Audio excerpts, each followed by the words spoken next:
Nutritious Seed Foundation's Urban Gardening Webinar Series. In this webinar series, we will teach you how you can grow your own healthy, nutritious food at home. My name is Joyce, and in today's episode, my colleagues April and Willard will be helping me share how to grow healthy seedlings that lead to healthy, mature plants. As your seedling emerges from the soil, most growers breathe a big sigh of relief. Close your eyes and you can almost see the plant grow and flourish into its full beauty, producing an enviable profusion of leaves, flowers, and vegetables. Growing seedlings doesn't have to be a huge struggle. With the proper care, they will not only survive but even thrive in your garden. Follow our tips and guides for taking care of seedlings after germination. But before we get to seedlings, preparations have to be made to ensure good seedling quality. Care for seedlings begins even before sowing. We need good quality seeds. The seeds should be in good preserving package with an expiration date. Yes, seeds can expire, after which they don't perform as well as expected. We need a good sterilized potting medium. We need a seedling tray or a similar cellular method so that the seedling roots grow individually. We need to identify a protected area where our seedlings will develop. We need a sprayer to provide a fine watering mist that won't disturb our seeds and seedlings. The illustration shown in this slide is the whole process one has to undergo should you decide to make your own soil mixture. The mixture should be loose but firm. We can't emphasize enough the need to sterilize your soil medium. You can refer to our webinar episode number 2 on how to prepare good soil for plants and how to go about soil sterilization. Leafy vegetables can be sown directly, one seed per pot or with sufficient space between seeds in a common pot where they will grow to maturity. Solanaceous and cucurbit crops are commonly sown in seedling containers before planting in a bed or large containers. In this way, less quantity of good sowing medium is needed.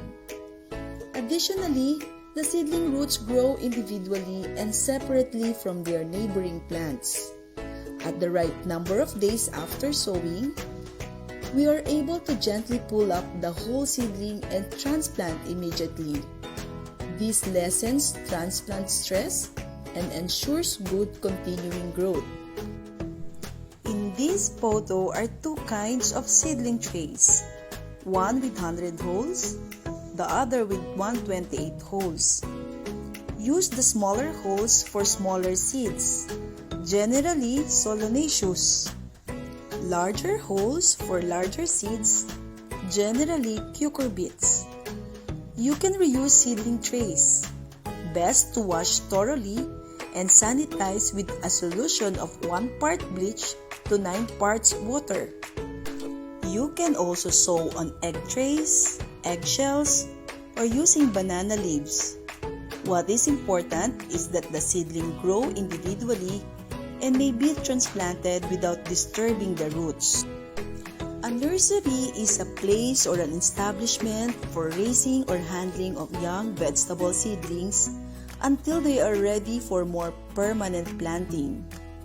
It provides favorable germination and growth conditions, protects the young plants against pests and disease, makes more efficient use of land, and help to improve crop uniformity.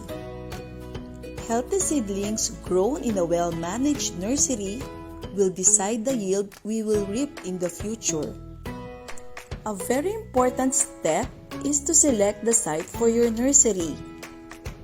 The nursery should be readily accessible to you since it would be good to monitor your seedlings frequently throughout the day. The nursery should be close to a permanent source of clean water for convenient watering or spraying as needed. The nursery should have a good air circulation to avoid molds and excess heat. It should have a flat surface so the seedlings grow evenly. It should be separated from growing vegetables to avoid spread of pests and diseases. Choose a sunny place. Avoid heavily shaded areas. Lastly, protect the vegetable nursery from stray animals, which is why many nurseries are raised on the table above the ground. A nursery can be large or small, depending on how many seedlings you sow and care for at one time. Depending on the crop, seedlings will stay in the nursery from 12 to 45 days. This example can carry 3 trays. You can adjust the size for 1 or 2 trays, making it higher or lower as you prefer. Note that the nursery is off the ground to protect against stray animals. It has a slatted floor for good air circulation and water drainage. It is in a sunny place, separated from growing plants. To make our own nursery, we will need mesh net, poles, and a slatted base raised off the ground. We will need a quantity of mesh net. Vertical poles are installed around the base of our nursery. Cross poles are tied to the vertical poles to form a kind of box frame. We will now install and secure the net on top of the nursery.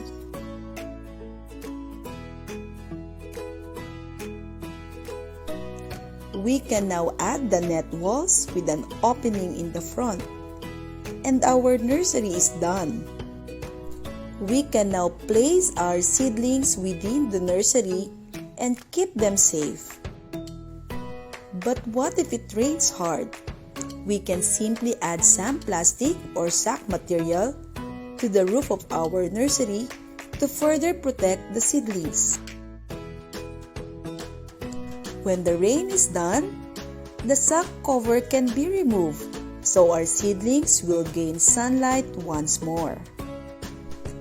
How long will you be caring for your seedlings before they are ready to go out into the garden? This chart shows the days after sowing to transplanting. It's a good practice to note down the sowing date of your seeds and expected transplant date, and to label your seedling tray. The care you give to the seedling over this number of days translate to a healthy mature plant. Here's an overview of the care and management one has to perform to enable to grow healthy seedlings. Watering, fertilizer application, protection from pests, and seedling hardening. We'll share information on each management practice in the following slides. Proper watering is another extremely important part of successful seedling care. Seedlings need constantly moist soil. They can't survive long without water and should never be allowed to dry out completely. However, you don't want the soil to be saggy all the time either, especially overnight. So don't water the seedlings after 4 p.m. Soggy soil promotes pest infestation, mold growth, and disease that can kill your seedlings, like dumping off. Use a sprayer with a gentle mist and water regularly, early morning, giving the leaves and stem a chance to dry, before watering again in the mid-afternoon. Check moisture content of soil or root block before deciding on a light or heavy watering. Overwatering can result in dumping off, especially in warm weather. Once your seedling begin to grow their true leaves, it's time to think of fertilizing them as part of a regular seedling care routine. If the seedlings will be transplanted in 10 to 12 days like cucurbits or legumes, Fertilize only if needed to boost plant vigor. If the seedlings stay in the cellular container for 12 days or more, you may need to fertilize. But remember, you don't want to feed them a full dose of fertilizer because they are just babies. Our advice is to use an organic fertilizer like fermented plant juice or FPJ rather than synthetic ones. For details on how to make FPJ, please watch our webinar episode number 3. Shown in this slide is the timeline for solanaceous, tomato, eggplant, and sweet pepper crops, from germinating to transplanting stage. The growing stage between 11 to 20 days from germination is the best time to apply fermented plant juice.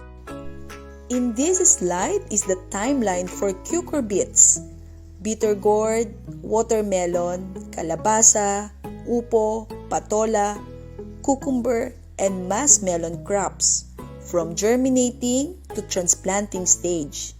The growing stage between 4 to 9 days from germination is the best time to apply fermented plant juice if needed. This is the timeline for leafy vegetables like pechay, kangkong, mustasa, from germinating to transplanting stage. The growing stage between 4 to 9 days from germination is the best time to apply fermented plant juice if needed. Other ways to protect our seedlings. Monitor for pests. Early detection is the key. Remove any damaging insect or larva, and remove any diseased seedlings as soon as possible. Surround with scents. Plant lemongrass, basil, marigold, and others around the nursery. Scents of these plants ward off aphids and white flies. Fence the nursery. Chickens, dogs, and goats are among those who can damage seedlings. Fencing protects seedlings from these unwanted visitors. Hardening off is the process of slowly preparing seedlings for the transition to the garden. When you harden off seedlings, you are toughening them up by getting them used to life outdoors over a period of several days. Best to do the following. Remove shade or move seedling under full sun for increasing hours each day. On the last day, they should be fully uncovered throughout. Reduce watering to once a day. No fertilizer application during the hardening period. The diagram in this slide shows the period when it's best to do the seedling hardening for the cucurbit and leafy crops. 3 to 5 days before the transplanting date is the hardening period, where we will do less watering and increasing exposure to sunlight daily. The diagram in this slide shows the period when it's best to do the seedling hardening for our solanaceous crops. 5 to 7 days before the transplanting date is the hardening period, where we will do less watering and increasing exposure to sunlight daily.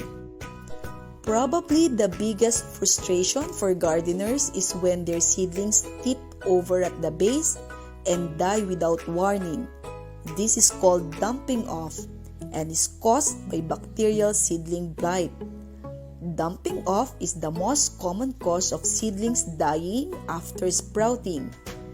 This can be avoided if we use good sterile potting medium, clean and sterile seedling trays, and no watering after 4 p.m. When seedling leaves turn brown, yellow, white, or look dull and faded, that's a sure sign that something is wrong. Most of the time, you can save them, but you have to act fast in order for them to survive. Plant distress may be caused by overwatering, sunburn, or lack of nutrients. Hold off from more watering. Cover with mesh net at the hottest time of the day. And or boost soil nutrition with fermented plant juice or FPJ. If seedlings don't get enough light, they will reach and stretch for the brightest light source that's nearby. Ensure sun exposure.